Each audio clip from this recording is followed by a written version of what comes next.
ನಮಸ್ಕಾರ ಸ್ನೇಹಿತರೆ.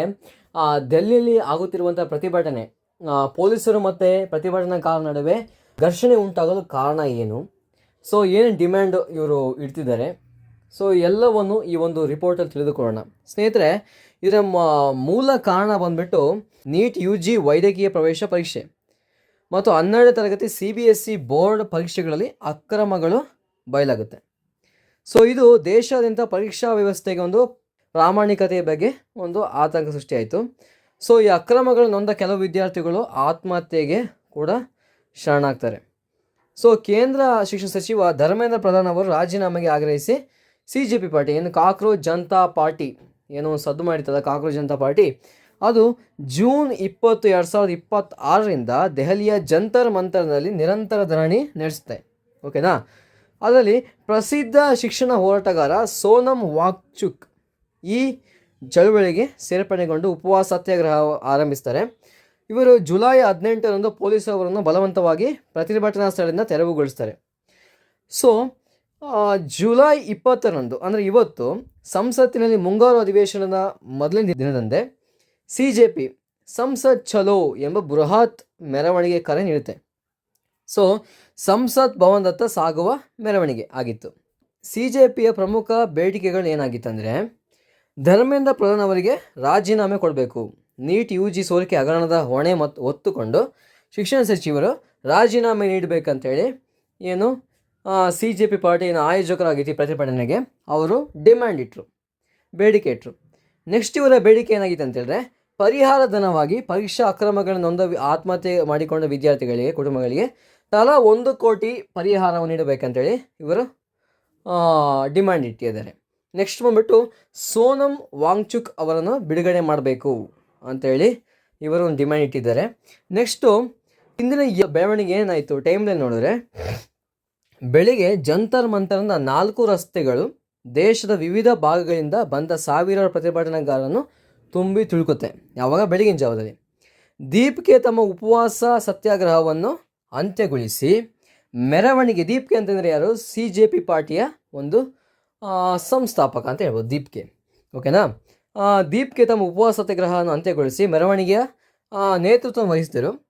ಸೋನಮ್ ವಾಂಗ್ಚುಕ್ ಆಸ್ಪತ್ರೆಯಿಂದ ತಾತ್ಕಾಲಿಕ ಬಿಡುಗಡೆ ಕೋರಿ ಪತ್ರ ಬರೆದು ತಮ್ಮ ಆರೋಗ್ಯ ಸಹಜವಾಗಿದೆ ಎಂದು ತಿಳಿಸಿ ಮೆರವಣಿಗೆಯಲ್ಲಿ ಪಾಲ್ಗೊಳ್ಳಲು ಅನುಮತಿ ಕೋರ್ತಾರೆ.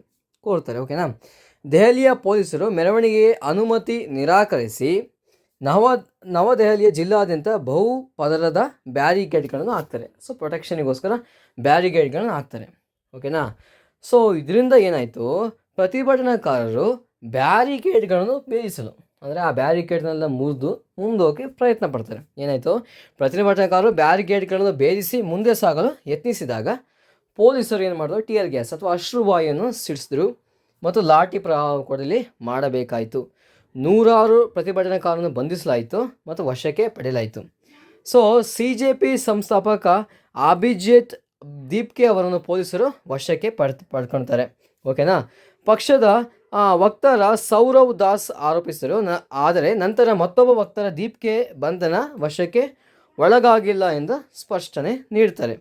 ಆಮೇಲೆ ದೆಹಲಿಯಲ್ಲಿ ಕೆಲವು ಭಾಗಗಳಲ್ಲಿ ಇಂಟರ್ನೆಟ್ ಸೇವೆಯನ್ನು ಕೂಡ ಇಲ್ಲಿ ಸ್ಥಗಿತಗೊಳಿಸ್ತಾರೆ. ನೆಕ್ಸ್ಟು ಕೇಂದ್ರ ಗೃಹ ಸಚಿವ ಅಮಿತ್ ಶಾ ಅವರು ಶಿಕ್ಷಣ ಸಚಿವ ಧರ್ಮೇಂದ್ರ ಪ್ರಧಾನ್ ಅವರನ್ನು ಸಂಸತ್ ಭವನದ ಕಚೇರಿಯಲ್ಲಿ ಭೇಟಿಯಾದರು. ಚರ್ಚೆಯ ವಿವರ ಇನ್ನೂ ಬಹಿರಂಗವಾಗಿಲ್ಲ. ನೆಕ್ಸ್ಟು CJP ಕಾಕ್ರೋಚ್ ಜನತಾ ಪಾರ್ಟಿಯ ವಕ್ತಾರ ಸೌರವ್ ದಾಸ್ ಮತ್ತು ಅಶೋತೋಷ್ ರಾಂಖಾ ಒಳಗೊಂಡ ನಿಯೋಗ ಕೇಂದ್ರ ಆರೋಗ್ಯ ಸಚಿವ JP ನಡ್ಡಾ ಅವರನ್ನು ಭೇಟಿ ಮಾಡುತ್ತೆ. ಓಕೆನಾ. ನೆಕ್ಸ್ಟು ಪೊಲೀಸರು ಮತ್ತು ಪ್ರತಿಭಟನಾಕಾರರ ನಡುವೆ ಘರ್ಷಣೆ ಯಾಕಾಯಿತು, ಸಂಭವಿಸಲು ಕಾರಣ ಏನು ಅಂತೇಳಿದ್ರೆ, ಮೊದಲೇ ಕಾರಣ ಬಂದ್ಬಿಟ್ಟು ದೆಹಲಿ ಪೊಲೀಸರು ಸಂಸತ್ ಭವನದತ್ತ ಮೆರವಣಿಗೆ ನಡೆಸಲು ಅನುಮತಿ ನೀಡದೇ ಇರುವುದು. ಆದರೂ CJP ಮತ್ತು ಬೆಂಬಲಿಗರು ಮೆರವಣಿಗೆ ಮುಂದುವರಿಸಲು ನಿರ್ಧರಿಸಿದರು. ಮುಂಗಾರು ಅಧಿವೇಶನ ಮೊದಲ ದಿನವಾಗಿದ್ದರಿಂದ ಭದ್ರತೆ ಅತ್ಯಂತ ಬಿಗಿಯಾಗಿತ್ತು.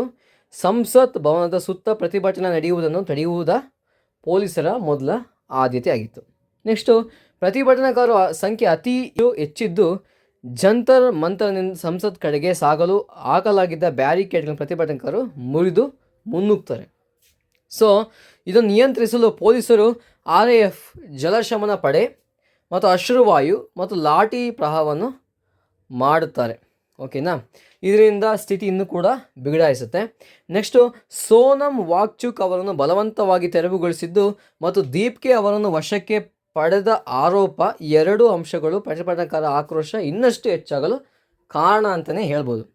ನೆಕ್ಸ್ಟು, ಇದಕ್ಕೆ ಪ್ರತಿಪಕ್ಷಗಳ ಪ್ರತಿಕ್ರಿಯೆ ಏನಾಗಿದೆ ಅಂತ ಹೇಳಿದ್ರೆ, ಪ್ರತಿಪಕ್ಷ ನಾಯಕರು ಈ ವಿಷಯದ ಬಗ್ಗೆ BJPಯ ದೀರ್ಘ ಮೌನವನ್ನು ತೀವ್ರವಾಗಿ ಖಂಡಿಸಿದ್ದಾರೆ ಮತ್ತು ಸೋನಮ್ ವಾಂಗ್ಚುಕ್ ಅವರನ್ನು ಜುಲೈ 18ರಂದು ಪ್ರತಿಭಟನಾ ಸ್ಥಳದಿಂದ ಬಲವಂತವಾಗಿ ತೆರವುಗೊಳಿಸಿದ್ದನ್ನು ಟೀಕಿಸಿದ್ದಾರೆ. ಈ ಪ್ರತಿಭಟನೆ ದೇಶದ ಇತರ ಭಾಗಗಳಲ್ಲಿಯೂ ಸಂಹಿತ ಪ್ರದರ್ಶನಗಳಿಗೆ ಪ್ರೇರಣೆ ಕೂಡ ನೀಡಿದೆ. ಸದ್ಯದ ಸ್ಥಿತಿ ಏನಾಗಿದೆ ಅಂತ ಹೇಳಿದ್ರೆ, ಇದು ಇನ್ನೂ ನಿರಂತರವಾಗಿ ಬೆಳೆಯುತ್ತಿರುವ ಘಟನೆಯಾಗಿದೆ, ಲೈವ್ ಡೆವಲಪಿಂಗ್ ಸ್ಟೋರಿಯಾಗಿದೆ. ದೀಪ್ಕೆ ಅವರ ಬಂಧನದ ಸ್ಥಿತಿ, ವಾಂಗ್ಚುಕ್ ಅವರ ಬಿಡುಗಡೆ ಮತ್ತು ಸರ್ಕಾರ ಅಧಿಕೃತ ಪ್ರತಿಕ್ರಿಯೆ ಇನ್ನೂ ಸ್ಪಷ್ಟವಾಗಿಲ್ಲ. ಸ್ನೇಹಿತರೆ, ಇನ್ನೂ ಹೆಚ್ಚಿನ ಮಾಹಿತಿಗಾಗಿ ಸಬ್ಸ್ಕ್ರೈಬ್ ಮಾಡಿ, ಶೇರ್ ಮಾಡಿ, ಲೈಕ್ ಮಾಡಿ. ಧನ್ಯವಾದಗಳು ಸ್ನೇಹಿತರೆ.